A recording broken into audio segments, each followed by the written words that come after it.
도시 외곽, 하에 질 역히면 낡은 아파트 단지에 오래된 창문마다 희미한 불빛이 하나둘씩 켜졌다. 그 불빛 중 가장 작은 한 칸에 김도윤이 살고 있었다. 33살. 그는 서울 외곽의 작은 회계법인 세솔 회계에서 일하는 회계 담당자였다. 그는 조용하고 성실하며 숫자에 능했지만 내성적인 성격 탓에 늘 자신의 존재를 드러내지 않고 살아왔다. 매일 야근하며 쌓이는 서류 더미 속에서 그의 고단한 삶은 이어졌다. 월급은 빠듯했고 오래된 원룸에서 혼자 살고 있었다. 고향에 계신 부모님과 병약한 할머니에게 큰 도움을 주지 못하는 것에 대한 죄책감이 그의 어깨를 짓눌렀다. 도윤은 새벽 5시 30분이면 알람 소리도 없이 눈을 떴다. 차가운 새벽 공기를 마시며 집을 나서 가장 먼저 회사에 도착했다. 아무도 없는 텅 빈 사무실에서 그는 믹스커피 한 잔으로 하루를 시작했다. 그의 책상 위에는 항상 완벽하게 정리된 서류 더미와 함께 낡은 회계 장부가 놓여 있었다. 그는 숫자 하나하나를 꼼꼼하게 확인했고 미세한 오류조차 놓치는 법이 없었다. 마치 살아있는 생명체처럼 복잡한 숫자들을 배열하고 계산하는 일은 그에게 유일한 안식처이자 동시에 짊어져야 할 삶의 무게였다. 점심시간에도 동료들과 어울리기보다 혼자 구내식당에서 식사를 하거나 편의점에서 컵라면으로 끼니를 때우며 시간을 아꼈다. 그는 사람들과의 교류보다는 숫자의 세계에서 더 편안함을 느꼈다. 퇴근 후 그는 텅 빈 원룸으로 돌아와 홀로 노트북을 켜고 회계 관련 스터디를 하거나 오래된 경제 서적을 읽었다. 그의 방 한쪽 벽에는 세계적인 기업가들의 성공 스토리가 담긴 스크랩북이 빼곡히 붙어 있었다. 그리고 그 스크랩북 옆에는 어린 시절 아버지가 선물해 주셨던 낡은 만년필이 놓여 있었다. 아버지는 작은 문구점을 운영하셨는데 늘 도윤에게 숫자는 정직해야 하고 세상의 모든 진실은 숫자에 담겨 있다고 말씀하셨다. 이 만년필은 그에게 정직함과 정확함의 가치를 늘 상기시키는 소중한 유품이었다. 그는 만년필을 만질 때마다 아버지처럼 존경받는 사람이 되리라 다짐하곤 했다. 어느 날 늦은 야근을 마치고 퇴근하던 길이었다. 도윤은 싸늘한 겨울밤 길거리에서 쓰레기통을 뒤지는 노인을 발견했다. 노인의 낡은 외투는 여기저기 해져 있었고 그의 손은 차가운 바람에 붉게 부어 있었다. 대부분의 사람들은 더러운 차림의 노인을 외면하거나 경멸하는 시선으로 지나쳤다. 그러나 도윤은 망설임 없이 노인에게 다가갔다. 그는 퇴근길에 사려 했던 따뜻한 빵과 우유를 노인에게 건넸다. 노인은 말없이 빵과 우유를 받아들고 고개를 끄덕였다.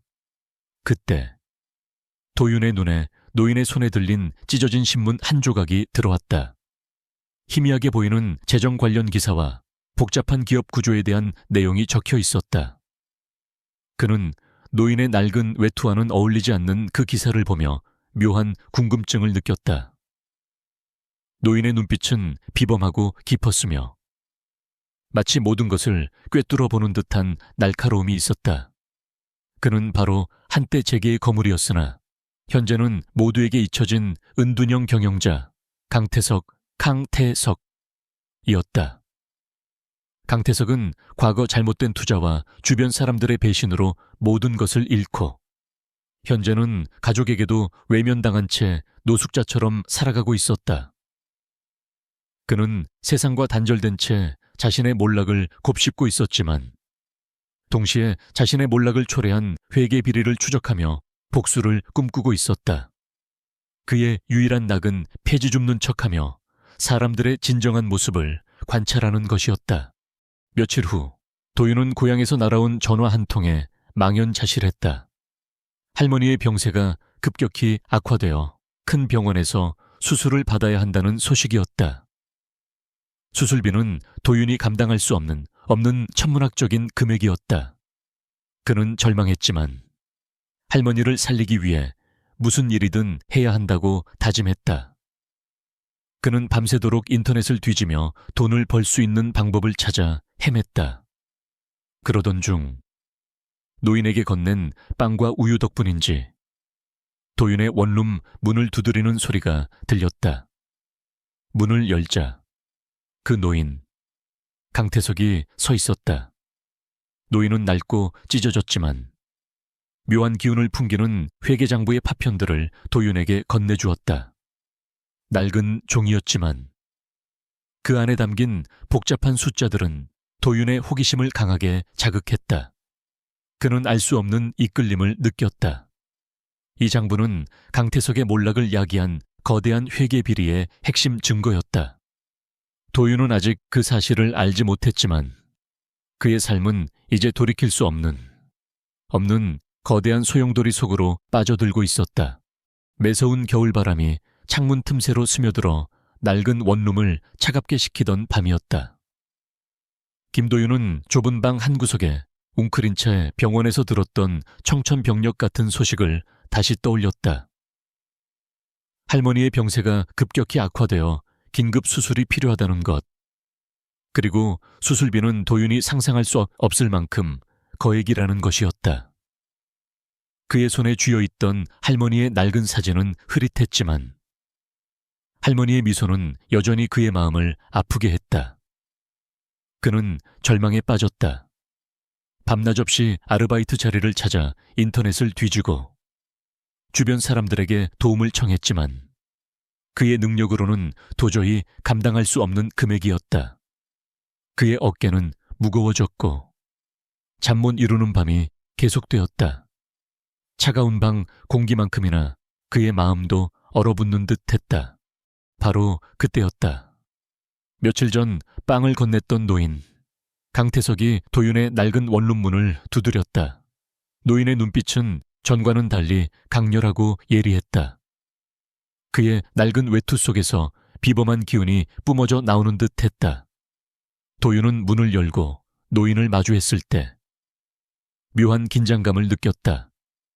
노인은 말없이 도윤의 방으로 들어서더니 낡은 탁자에 앉아 묵묵히 도윤을 바라보았다. 그의 시선은 도윤의 내면을 꿰뚫어 보는 듯했다. 제인, 나에게 빵 한 조각을 주었지. 나는 자네에게 그보다 훨씬 큰 것을 줄 수 있네.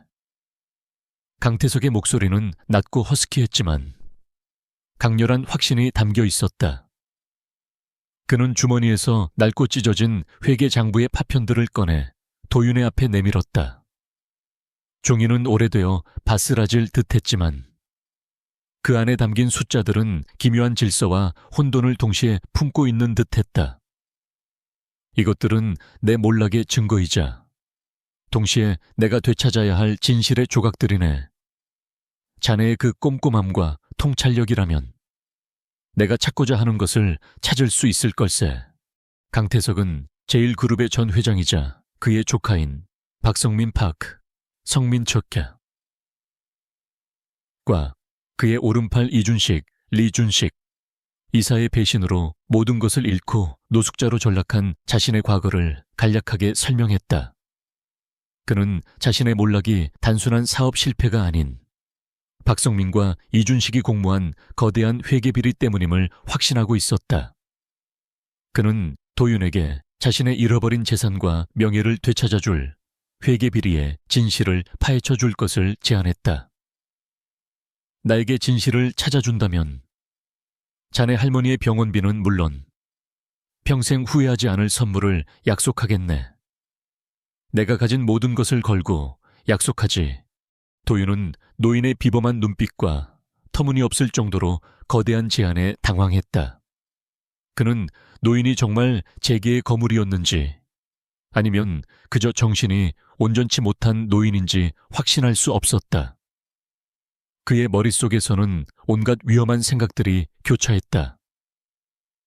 이것이 정말 기회일까? 아니면 더 큰 함정일까? 괜히 엮였다가 더 큰 위험에 빠지는 건 아닐까? 나는 평범한 회계사일 뿐인데 저런 거대한 비리를 어떻게 밝혀내지? 그의 몸은 본능적으로 뒷걸음질 쳤지만 할머니의 고통스러운 얼굴과 천문학적인 병원비가 그의 뇌리를 스쳤다. 그는 노인의 눈빛에서 진실을 보았다. 노인의 목소리에는 절박함과 동시에 강렬한 확신이 담겨 있었다. 도윤은 자신의 안전과 평범한 삶을 잠시 접어두고 할머니를 살리기 위해, 그리고 어쩌면 자신의 숨겨진 재능을 증명하기 위해 노인의 제안을 받아들이기로 결심했다. 그의 손에 쥐어진 낡은 만년필이 차갑게 느껴졌다. 그것은 그에게 정직함과 진실 추구의 가치를 다시 한번 상기시키는 듯했다. 좋습니다.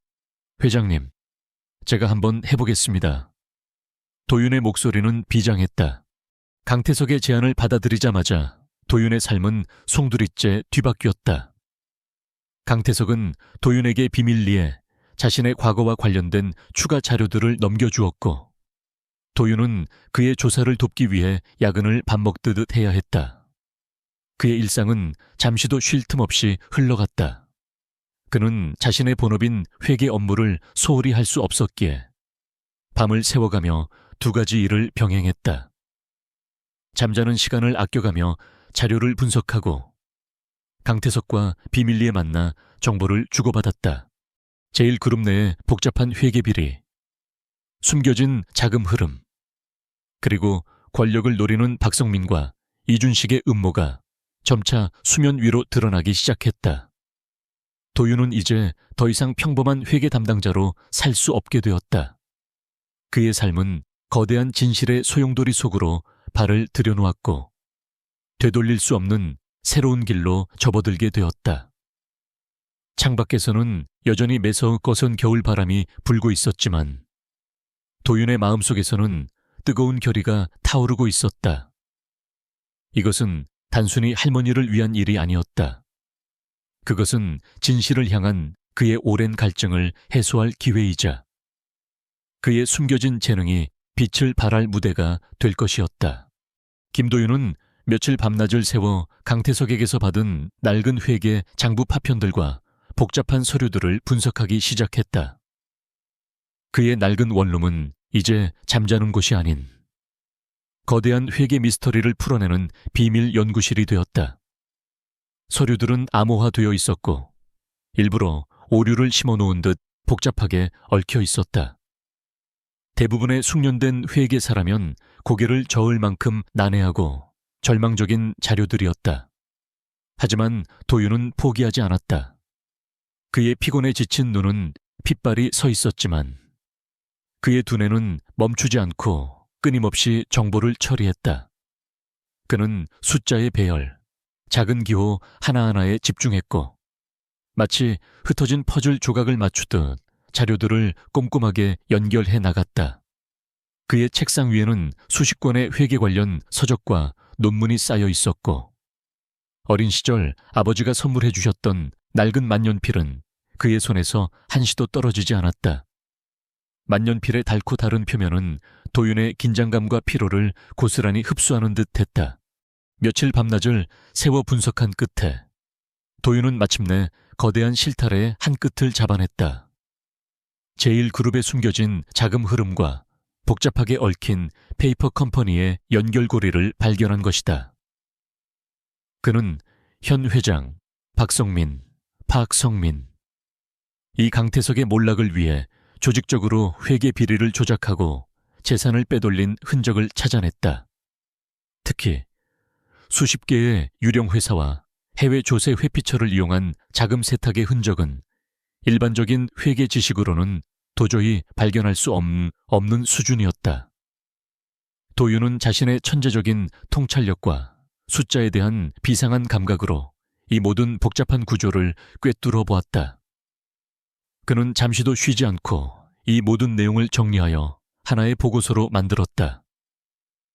보고서의 마지막 페이지에는 박성민과 그의 오른팔 이준식, 리준식 이사의 이름이 명확히 언급되어 있었다. 도윤의 보고서를 받아든 강태석은 처음에는 반신반의했다. 그는 도윤의 원룸으로 찾아와 보고서를 건네받았다. 강태석은 한때 수십 명의 회계사와 변호사를 거느렸던 재계의 거물이었기에 젊은 회계 담당자 한 명이 자신의 몰락에 얽힌 거대한 비리를 밝혀낼 수 있을 거라고는 상상조차 하지 못했다. 하지만 도윤이 제시한 자료들은 상상을 초월하는 수준이었다. 도윤은 강태석이 미처 파악하지 못했던 수많은 숨겨진 비리들과 자금의 경로를 정확하게 짚어냈다. 그의 분석은 치밀하고 논리적이었으며 증거들은 명백했다. 보고서에 담긴 숫자들은 거짓말을 하지 않았다. 강태석의 눈빛은 도윤을 향한 의심에서 서서히 놀라움으로, 그리고 마침내 깊은 신뢰로 바뀌었다. 강태석은 도윤의 보고서를 꼼꼼하게 읽어 내려가며 깊은 충격을 받았다. 젊은 회계사의 눈에서 돈으로는 살 수 없는 비범한 재능과 강직한 윤리 의식을 보았다. 도윤의 손에 들려있던 낡은 만년필이 그의 눈에 들어왔다. 강태석은 그 만년필을 한눈에 알아보았다. 그것은 자신이 과거에 존경했던 회계사의 유품이었고, 그 회계사는 강태석에게 정직한 숫자는 결코 거짓말하지 않는다고 가르쳤던 유일한 스승이었다. 스승의 만년필이 도윤의 손에 들려있다는 사실은 강태석에게 깊은 의미로 다가왔다. 강태석은 도윤이야말로 자신이 찾던 진실을 밝혀낼 유일한 인물임을 확신하게 되었다. 그의 눈빛에는 냉철한 복수심과 함께 도윤에 대한 깊은 신뢰가 깃들기 시작했다. 강태석은 조용히 미소 지었다. 자네, 내게 큰 도움을 주었네. 내가 자네에게 약속했던 것은 반드시 지킬 걸세. 도윤이 강태석의 의뢰를 받아 제일그룹의 회계 비리를 파헤치고 있다는 소문은 제일그룹 내부에 빠르게 퍼져나갔다. 제일그룹의 현 회장 박성민과 그의 오른팔이자 비서실장인 이준식, 리준시크 이사는 이 소식에 극도로 불안해했다. 박성민은 강태석의 조카였지만 탐욕과 야망으로 가득 찬 인물이었다. 그는 강태석을 배신하고 그의 재산을 가로채 제일그룹의 회장 자리에 올랐다. 이준식은 박성민의 지시를 받아 강태석의 몰락을 위한 모든 비리를 주도했던 인물이었다. 그는 모든 비리의 핵심 고리였기에 도윤의 조사가 두려웠다. 감히 죽은 줄 알았던 강태석이 뭘 꾸미는 거야. 그리고 저 쥐새끼 같은 회계사는 누구야? 박성민은 이준식에게 격앙된 목소리로 소리쳤다. 이준식은 회장의 불같은 성격에 주눅들었지만 내심 자신이 제일그룹의 2인자로서 모든 위험을 제거해야 한다는 사명감에 사로잡혀 있었다. 그는 즉시 자신의 부하들을 시켜 도윤의 신상을 파악하고 그의 모든 움직임을 감시하라고 지시했다.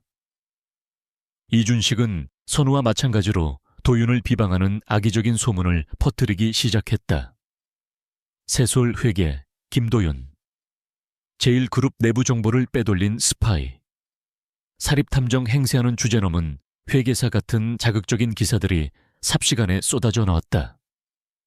그는 도윤이 제일그룹의 기밀을 빼돌려 경쟁사에 넘기려 한다는 가짜 증거를 만들어 유포하려 했다. 그는 언론을 통해 김도윤은 회계 전문가가 아니라 단순한 서류 정리원일 뿐이라며 도윤의 능력을 폄하했다. 또한 이준식은 세솔회계법인에 압력을 넣어 도윤을 해고시키려 했고 도윤의 동료들에게까지 불이익을 주겠다고 협박했다. 김도윤을 당장 해고하지 않으면 세솔회계는 제일그룹과의 모든 거래를 끊게 될 겁니다. 이 바닥에서 살아남을 수 없을 거라는 뜻입니다. 이준식의 협박에 세솔회계법인의 대표는 난감해했지만 제일그룹과의 거래는 세솔회계의 생존이 걸린 문제였다. 도윤은 이 모든 사실을 알게 되었을 때 자신의 주변이 점차 검은 그림자에 뒤덮이고 있음을 직감했다. 그의 낡은 만년필은 진실을 향한 그의 의지를 시험하는 듯 차갑게 빛났다. 그는 이제 평범한 회계 담당자가 아니었다. 거대한 제1그룹의 음모에 맞서야 하는 외로운 전사가 된 것이다. 김도윤은 강태석으로부터 받은 자료들을 바탕으로 제1그룹의 비리를 파헤치는 데 몰두했다. 밤샘 작업은 일상이 되었고 그의 낡은 원룸에는 서류 더미와 커피 냄새가 가득했다. 그는 강태석에게 주기적으로 분석 보고서를 전달했고 강태석은 도윤의 뛰어난 통찰력과 끈기의 깊은 신뢰를 보냈다. 그러나 박성민 회장과 이준식 이사의 방해 공작은 날이 갈수록 교활해졌다. 이준식은 세솔 회계법인에 압력을 넣어 도윤을 해고시키려 했고 도윤의 동료들에게까지 불이익을 주겠다고 협박했다. 세솔 회계법인 대표는 제1그룹과의 거래가 끊길까 두려워 도윤에게 압박을 가하기 시작했다. 김도윤 씨, 제1그룹에서 자꾸 이야기가 나옵니다. 조용히 일하세요. 괜히 위험한 일에 엮이지 말고요. 대표의 목소리는 절박했지만 도윤은 흔들리지 않았다. 그는 이미 할머니의 병원비와 강태석과의 약속 때문에 물러설 수 없는 다리를 건넌 상태였다. 동료들의 싸늘한 시선과 수긍어림 속에서 도윤은 홀로 외롭게 싸워야 했다. 그의 주머니 속 낡은 만년필은 그의 유일한 위안이었다. 그러던 어느 날 제1그룹이 주최하는 대규모 사회공헌 행사인 제1그룹 미래 혁신 포럼이 열린다는 소식이 전해졌다. 이 포럼은 제1그룹의 이미지를 쇄신하고 차기 경영자의 역량을 보여줄 중요한 자리였다. 박성민 회장은 이 포럼을 통해 자신의 입지를 확고히 하고 동시에 강태석의 존재감을 완전히 지우려 했다. 이준식 이사는 이 포럼을 통해 도윤을 공개적으로 망신주고 그의 명예를 완전히 실추시킬 계획을 세웠다. 이준식은 교활하게도 기업 회계 투명성 강화 방안이라는 주제로 도윤에게 발표를 요청했다. 겉으로는 기회를 주는 듯 했지만 실제로는 도윤을 함정에 빠뜨리려는 악랄한 계략이었다. 이준식은 제1그룹의 비판적인 언론인과 미리 심어둔 패널들을 통해 도윤의 발표를 집중적으로 공격하고 그의 과거 이력과 학력을 들춰내 비난할 준비를 마쳤다. 고작 중소회계법인 직원이 뭘 안다고 제1그룹의 회계 투명성을 논하느냐. 학력도 변변치 않은 자가 감히 이 포럼은 도윤에게 진실의 경기장이자 자신의 진심과 능력을 세상에 증명해야 하는 최후의 시험이 될 것이었다. 수많은 재계 인사들과 언론인들 그리고 제1그룹의 주주들이 지켜보는 가운데 도윤은 홀로 무대에 서야 했다. 강당 안에는 이미 수많은 사람들이 자리를 메우고 있었다. 도윤은 무대 뒤에서 대기하며 깊은 숨을 내쉬었다. 그의 심장은 쿵쾅거렸고 손에서는 땀이 흘렀다. 박성민 회장과 이준식 이사는 앞줄에 앉아 비열한 미소를 띠고 있었다. 강태석은 도윤을 돕고 싶었지만 그의 건강은 여전히 좋지 않았고 제1그룹의 경호원들에게 감시당하고 있어 포럼에 참석할 수 없었다. 그는 홀로 병실에 누워 TV 중계를 통해 포럼을 지켜보고 있었다. 강태석은 도윤에게 진실은 언젠가 드러난다. 용기를 잃지 마라. 는 문자를 보냈지만 도윤은 이미 긴장감으로 문자를 확인할 겨를이 없었다. 사회자의 호명과 함께 도윤은 무대에 올랐다. 그의 발걸음은 무거웠지만 그의 눈빛은 굳건했다. 그는 마이크를 잡고 떨리는 목소리로 발표를 시작했다. 안녕하십니까. 세솔 회계법인의 김도윤입니다. 오늘 저는 그의 목소리가 강당에 울려 퍼지자 이준식은 곧바로 날카로운 질문을 던졌다. 김도윤 씨, 당신은 제1그룹의 회계 자료에 대해 얼마나 알고 있습니까? 혹시 내부 정보를 불법적으로 취득한 것은 아닙니까? 이준식의 질문은 도윤의 능력을 폄하하고 그를 스파이로 몰아가려는 의도를 노골적으로 드러냈다.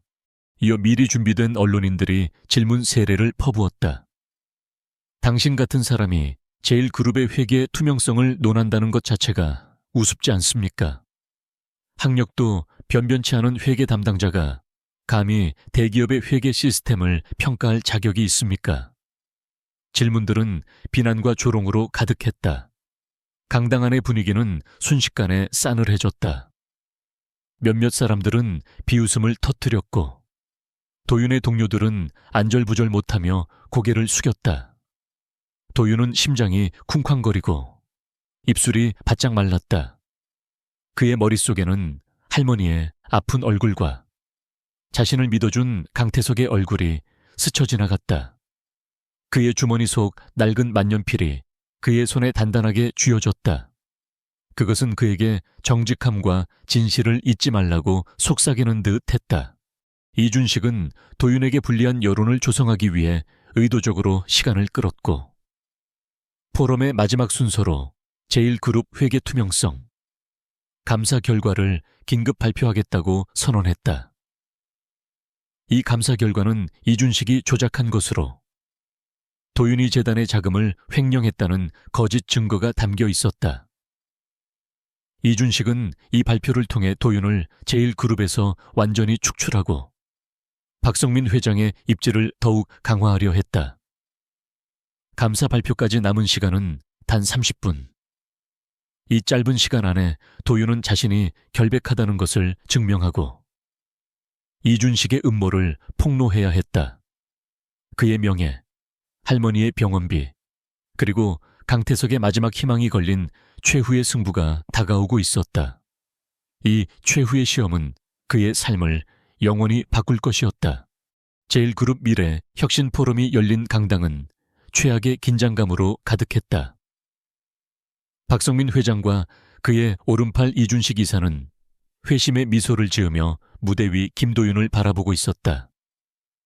이준식은 이미 언론에 배포할 자료를 들고 도윤의 자금 횡령 의혹을 폭로할 준비를 마쳤다. 도윤은 마이크를 잡은 채 수많은 사람들의 싸늘한 시선과 비웃음을 온몸으로 느끼고 있었다. 그의 입에는 식은땀이 흘렀지만 그의 눈빛은 흔들림 없었다. 그의 주머니 속 낡은 만년필이 단단하게 쥐어져 있었다. 펜의 닳고 다른 표면에서 차가운 쇠붙이의 감촉이 느껴졌다. 이준식이 재단 감사 결과 발표를 시작하려던 순간 도윤은 갑자기 마이크를 잡았다. 그의 목소리는 차분했지만 강당 전체를 울리는 듯한 힘이 있었다. 잠시만요, 이사님. 발표에 앞서 제가 한 가지 말씀드릴 것이 있습니다. 이준식은 예상치 못한 도윤의 행동에 당황했지만 이내 비웃으며 말했다. 무슨 할 말이 있다는 겁니까? 변명이라면 더 이상 듣고 싶지 않습니다. 시간 낭비는 그만하죠. 도윤은 아랑곳하지 않고 노트북을 열어 무대 위 대형 스크린에 연결했다. 그의 손가락이 빠르게 키보드 위를 움직였다. 제가 지난 몇 달간 제1그룹의 모든 회계 자료를 분석했습니다. 이 분석은 강태석 전 회장님께서 제게 맡기신 일이었습니다. 그리고 저는 이곳에서 숨겨진 진실을 발견했습니다. 강당 안의 모든 시선이 도윤에게 집중되었다. 박성민 회장의 얼굴에서는 오만했던 미소가 서서히 사라졌고 이준식 이사의 눈빛에는 불안감이 스쳐 지나갔다. 스크린의 복잡한 회계 도표와 자금 흐름도가 띄워졌다. 도윤은 한치의 망설임도 없이 설명하기 시작했다. 그의 목소리에는 압도적인 자신감이 실려 있었다. 이 도표는 제1그룹의 특정 자금들이 수십 개의 페이퍼 컴퍼니를 거쳐 해외 조세 회피처로 흘러 들어갔음을 보여줍니다. 이 자금들은 마치 정상적인 투자처럼 위장되었지만 실제로는 강태석 전 회장님의 재산을 불법적으로 빼돌린 흔적입니다. 그는 숫자의 나열 속에 숨겨진 의미를 명확하게 짚어냈다. 그의 설명은 치밀하고 논리적이었으며 증거들은 명백했다. 숫자에 능통한 그의 재능이 빛을 발하는 순간이었다. 그는 복잡한 회계 구조를 쉽게 이해할 수 있도록 명확하게 설명했고 그의 목소리에는 단호함과 확신이 담겨 있었다. 박성민 회장은 얼굴이 새빨개지며 자리에서 벌떡 일어섰다. 무슨 헛소리냐. 당장 내려오지 못할까. 그의 고함이 강당에 울려 퍼졌다. 그러나 도윤은 멈추지 않았다. 그의 손은 빠르게 노트북 화면을 넘겼고 스크린에는 새로운 자료가 나타났다. 그리고 이 자료는 이준식 이사님과 박성민 회장님께서 직접 해외 조세 회피처의 계좌로 거액의 자금을 이체한 내역입니다. 이는 강태석 전 회장님의 재산을 불법적으로 유용하고 횡령한 명백한 증거입니다. 이 자금은 제1그룹의 자산으로 둔갑했지만 실제로는 회장님의 사금고로 흘러 들어갔습니다. 그는 강태석이 자신에게 건넸던 낡은 회계 장부 파편들에서 얻은 단서들을 제시하며 이 모든 비리가 박성민 회장과 이준식 이사의 주도해 조직적으로 이루어졌음을 폭로했다. 특히 이준식이 특정 해외 계좌로 거액의 자금을 이체하라고 지시하는 통화 녹취록과 내부 고발자의 증언까지 공개되자 강당은 술렁이기 시작했다. 이준식의 얼굴은 순식간에 새하얗게 질렸다. 그의 오만했던 표정은 공포와 절망으로 뒤바뀌었다. 그는 주저앉을 듯 비틀거렸다. 이준식 이사님, 이 통화 녹취록에서 당신은 김 회장 강태석의 모든 재산을 끌어와야 한다고 말하고 있습니다. 이것은 명백한 업무상 횡령이자 배임입니다. 제1그룹의 회계는 지난 10년간 당신들에 의해 철저히 조작되었습니다. 이 모든 자료는 조작된 제1그룹의 재무제표와 일치합니다. 도윤의 날카로운 지적에 이준식은 더 이상 버티지 못하고 의자에 풀썩 주저앉았다. 그의 눈동자는 공허하게 흔들렸다. 강당 안의 사람들은 처음에는 반신반의했지만 도윤이 제시하는 명백한 증거와 논리적인 설명에 점차 경악하기 시작했다. 그들은 자신들이 박성민 회장과 이준식 이사의 거짓말에 속아 넘어갔다는 사실에 분노했다. 저런 추악한 비리를 저질렀다니 김도윤 씨 말이 맞았어. 정말 대단하다. 사람들의 얼굴은 의심에서 경악으로 그리고 마침내 터져나오는 존경심과 찬사로 바뀌었다. 뜨거운 박수갈채가 강당을 가득 채웠다. 바로 그때 미리 대기하고 있던 검찰 수사관들이 강당으로 들이닥쳐 박성민 회장과 이준식 이사를 긴급 체포했다. 그들의 비열한 음모는 결국 만천하에 드러나며 비참한 몰락으로 끝을 맺었다. 수갑이 채워진 채 끌려나가는 박성민과 이준식의 모습은 초라하기 그지없었다. 언론은 도윤의 활약과 박성민, 이준식의 악행을 대서특필하며 도윤을 회계 천재, 진실을 밝힌 영웅으로 칭송했다. 그의 이야기는 모든 사람들에게 깊은 감동과 영감을 주었다. 병상에 있던 강태석은 TV 뉴스를 통해 도윤의 활약상을 접하고 눈물을 흘렸다. 그의 손에 들려있던 낡은 회계 장부 파편들이 이제는 희망의 상징처럼 빛나고 있었다. 내 눈이 틀리지 않았어. 그는 진정으로 순수한 인물이야. 도윤의 명예는 회복되었고 그는 더 이상 할머니의 병원비를 걱정할 필요가 없게 되었다. 그의 낡은 만년필은 이제 그의 순수함과 진실 추구의 상징처럼 빛나고 있었다.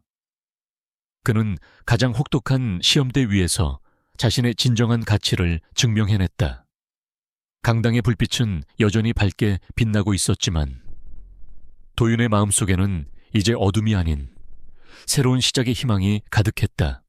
이사회장에서 벌어진 사건은 대한민국 사회에 큰 파장을 일으켰다.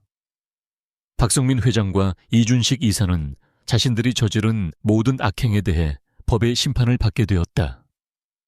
회사 예산 유용, 직원에 대한 부당한 음해와 해고 시도, 제1그룹 자금 횡령 및 배임 등 그들의 비리는 김도윤이 제시한 명백한 증거들로 인해 낱낱이 드러났다.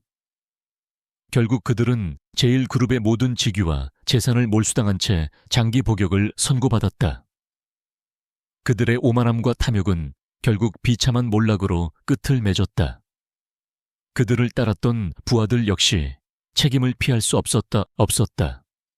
제1그룹은 박성민과 이준식, 이사와 연루된 모든 비리 세력을 일수하며 대대적인 개혁을 단행했다.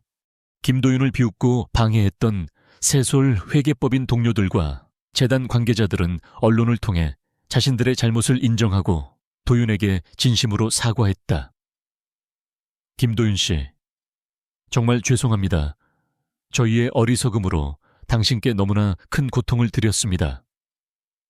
그들은 도윤의 진심과 능력을 보며 자신들의 편협한 시선을 뉘우쳤고 그를 존경하는 마음을 갖게 되었다.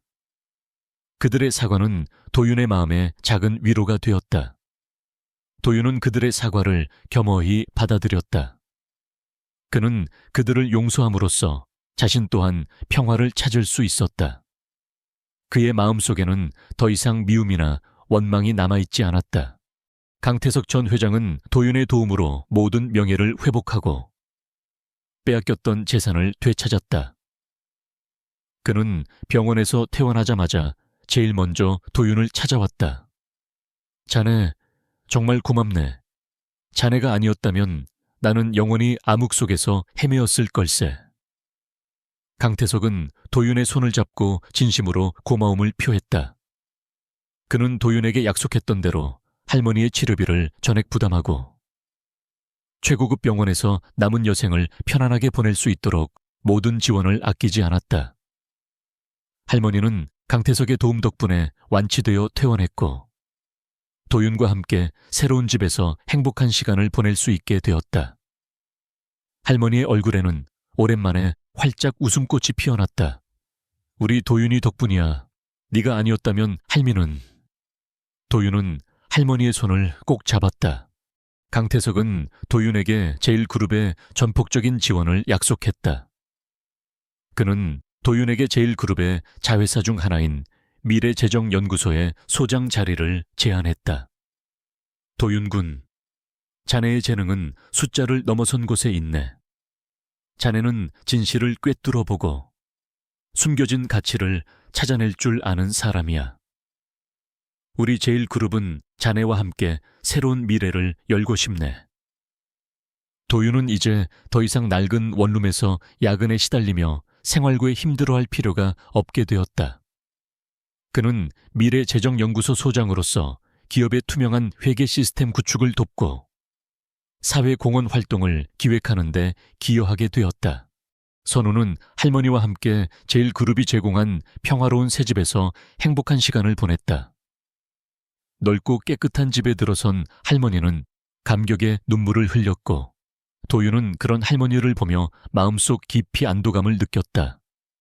그동안의 고단함이 한순간에 씻겨 내려가는 듯했다. 강태석은 또한 도윤에게 꿈을 펼칠 수 있는 기회를 주었다. 도윤은 미래재정연구소 소장으로서 자신의 회계 전문성을 살려 재정적으로 어려움을 겪는 중소기업과 스타트업을 돕는 투명회계 컨설팅 프로그램을 기획했다. 그는 단순히 재정을 분석하는 것을 넘어 기업들이 윤리적이고 투명하게 성장할 수 있도록 돕는 데 주력했다.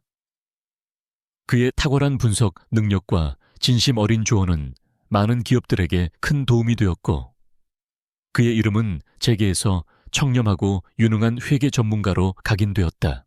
어느 날 도윤은 제1그룹 본사 회의실에서 강태석과 함께 새로운 투명회계 프로젝트의 청사진을 발표했다. 그의 얼굴에는 과거의 초라함 대신 깊은 자신감과 비전이 가득했다. 저의 목표는 단순히 숫자를 맞추는 것이 아닙니다. 숫자를 통해 진실을 밝히고 기업들이 사회적 책임을 다하며 성장할 수 있도록 돕는 것입니다. 그의 발표에 참석한 모든 이들은 진심으로 박수를 보냈다. 강태석은 뿌듯한 미소를 지으며 도윤의 어깨를 두드렸다. 그의 눈에는 흐뭇함과 대견함이 가득했다. 도윤의 책상 위에는 이제 더 이상 낡은 회계 장부가 아닌 최신형 컴퓨터와 수많은 재무 보고서들이 놓여 있었다. 그러나 그의 주머니 속에는 여전히 아버지가 선물해 주신 낡은 만년필이 소중히 들어 있었다. 만년필은 그가 걸어온 길을 잊지 않게 해주었고, 동시에 그가 추구해야 할 가치를 늘 상기시키는 소중한 상징이었다. 그것은 그가 겪었던 모든 고난과 역경, 그리고 그 속에서도 잃지 않았던 순수함과 진실 추구의 의지를 상징했다. 그의 삶은 이제 물질적인 풍요를 넘어선 진정한 의미와 타인을 위한 헌신으로 충만했다. 그는 자신이 가진 재능으로 세상에 선한 영향력을 행사하는 진정한 리더로 성장했다. 그는 이제 새로운 평화를 맞이했고, 그 평화는 과거의 폭풍우를 견뎌낸 후에 찾아온 더욱 단단하고 아름다운 평화였다. 도윤은 이제 새로운 시작을 향해 나아가고 있었다. 시간은 강물처럼 흘러 10년이라는 세월이 흘렀다. 김도윤은 더 이상 과거의 아픔에 갇힌 가련한 청년이 아니었다. 그는 이제 대한민국을 넘어 전 세계적으로 존경받는 회계 전문가이자 재능 기부의 아이콘, 희망의 등대가 되어 있었다. 그의 얼굴에는 고통과 절망 대신 깊은 지혜와 온화한 미소가 늘 자리했으며, 그의 눈빛은 자신감과 따뜻함으로 빛났다. 그의 주머니에는 늘 낡은 만년필이 조용히 들어 있었다. 그것은 그가 걸어온 고난의 길과 그 길 위에서 얻은 소중한 깨달음, 그리고 그를 지켜준 변치 않는 순수한 열정과 진실 추구의 의지를 상징하는 훈장처럼 빛나고 있었다. 미래재정연구소는 강태석 전 회장의 전폭적인 지원과 도윤의 헌신적인 노력, 그리고 수많은 후원자들의 아낌없는 도움으로 전 세계적으로 지부를 확장하여 수많은 소외된 이웃들에게 삶의 희망을 되찾아 주었다. 도윤은 연구소를 통해 재정적으로 어려움을 겪는 중소기업과 스타트업들에게 투명 회계 컨설팅을 제공하여 그들이 윤리적이고 지속 가능하게 성장할 수 있도록 도왔다. 그는 단순히 숫자를 맞추는 것을 넘어 기업들이 사회적 책임을 다하며 성장할 수 있도록 돕는 데 주력했다. 또한 그는 재정적으로 취약한 소외계층을 위한 금융교육 프로그램을 개설하고 학대 피해자들이 경제적으로 자립할 수 있도록 돕는 지원 사업을 펼쳤다. 그는 직접 해외 오지를 방문하여 고통받는 이들을 만나고 그들의 이야기를 듣고 그들에게 손을 내밀었다. 그의 진심 어린 위로와 지지는 많은 이들에게 큰 힘이 되었고, 그의 이야기는 수많은 사람들에게 용기와 영감을 주었다. 그의 곁에는 여전히 든든한 조력자들이 함께했다. 그의 할머니는 강태석의 지원과 도윤의 극진한 보살핌 속에서 건강을 완전히 회복하셨고, 평화롭게 여생을 보내시다 도윤의 곁에서 편안하게 눈을 감으셨다. 그녀는 도윤이 훌륭한 사람으로 성장하고 행복한 삶을 사는 모습을 보며 세상에서 가장 행복한 할머니였다고 말했다. 할머니의 맑은 미소는 도윤에게 언제나 큰 힘이었다. 강태석은 제1그룹의 경영을 안정적으로 이끌며 동시에 미래재정연구소의 활동을 더욱 확장하는 데 헌신했다. 그는 더 이상 과거의 그늘에 갇힌 은둔형 경영자가 아니었다. 그는 도윤을 통해 진정한 리더십과 사회적 책임을 깨달았고 기업의 이윤 추구를 넘어선 사회적 가치 실현에 힘썼다. 그와 도윤은 서로의 가장 든든한 동반자이자 인생의 길잡이가 되었으며 그들의 변치 않는 신뢰는 많은 이들에게 귀감이 되었다. 어느 따뜻한 봄날, 도윤과 강태석은 재단이 아프리카 오지에 설립한 희망자립센터 개소식에 참석했다. 척박한 땅 위에 세워진 작은 센터는 수많은 아이들과 주민들의 해맑은 웃음소리로 가득했다. 운동장에는 도윤처럼 낡은 옷을 입은 아이들이 환호성을 지르며 뛰어놀고 있었다. 도윤은 센터 강당에서 수많은 아이들과 주민들에게 연설했다. 그의 목소리에는 희망과 용기가 가득했다. 이 센터는 여러분의 꿈이 자라는 곳이 될 것입니다. 저도 한때는 여러분처럼 꿈을 잃고 좌절할 뻔했습니다. 하지만 포기하지 않았습니다. 여러분도 절대 포기하지 마세요. 여러분의 삶에도 반드시 두 번째 봄워이 찾아올 겁니다. 그는 아이들 한 명 한 명을 따뜻하게 안아주고 그들에게 새 학용품과 자립을 위한 직업훈련 자료를 선물하며 희망의 씨앗을 심어주었다. 아이들의 눈빛은 미래에 대한 기대로 반짝였다. 개소식이 끝난 후 도윤과 강태석은 센터 옥상에 함께 서서 붉게 물드는 석양을 바라보았다. 멀리서 들려오는 아이들의 웃음소리가 봄바람에 실려왔다. 강태석은 도윤의 어깨를 두드리며 따뜻하게 말했다. 도윤, 군, 자네는 내게 진정한 삶의 의미를 알려주었네. 돈으로는 살 수 없는 가치가 무엇인지를. 자네는 우리 제1그룹에 새로운 가치를 심어주었네. 자네의 시대가 왔네. 도윤은 강태석에게 진심으로 감사했다. 회장님, 저에게 이런 기회를 주셔서 감사합니다.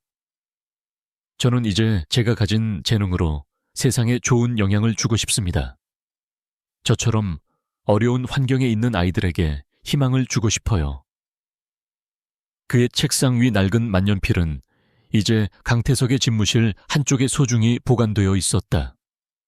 강태석은 만년필을 보며 도윤의 순수함과 강직함을 되새겼다. 만년필은 도윤에게 과거와 현재, 그리고 미래를 잇는 징표였다. 그것은 그가 겪었던 모든 고난과 역경, 그리고 그 속에서도 잃지 않았던 순수함을 상징했다. 그때 저 멀리 센터 입구에 한 남자의 그림자가 희미하게 보였다. 수척해진 얼굴이었지만 그의 눈빛은 과거의 오만함 대신 깊은 뉘우침과 쓸쓸함이 담겨 있었다. 바로 박성민 전 회장이었다. 그는 모든 죄를 속죄하고 출소한 후 언론에 자신의 과거를 공개하며 조용히 미래재정연구소의 활동을 후원하며 살아가고 있었다. 그는 감히 도윤과 강태석에게 다가가지 못하고 멀리서 그들의 행복하고 충만한 모습을 지켜볼 뿐이었다. 그의 눈께는 회한의 눈물이 희미하게 고였다. 그는 과거 자신의 어리석음이 얼마나 부질없었는지를 깨달으며 도윤과 강태석의 변치 않는 선량함과 그들이 만들어낸 긍정적인 변화에 깊이 경의를 표하고 있었다.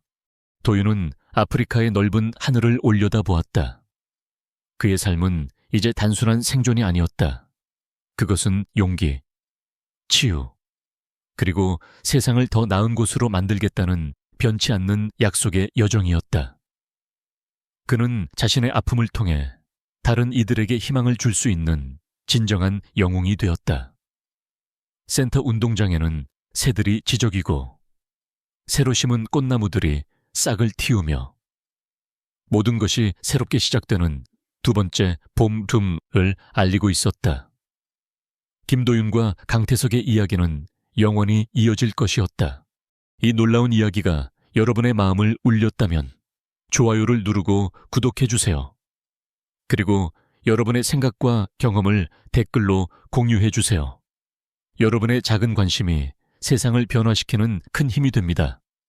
다음 영상에서 더 감동적인 이야기로 찾아뵙겠습니다. 감사합니다.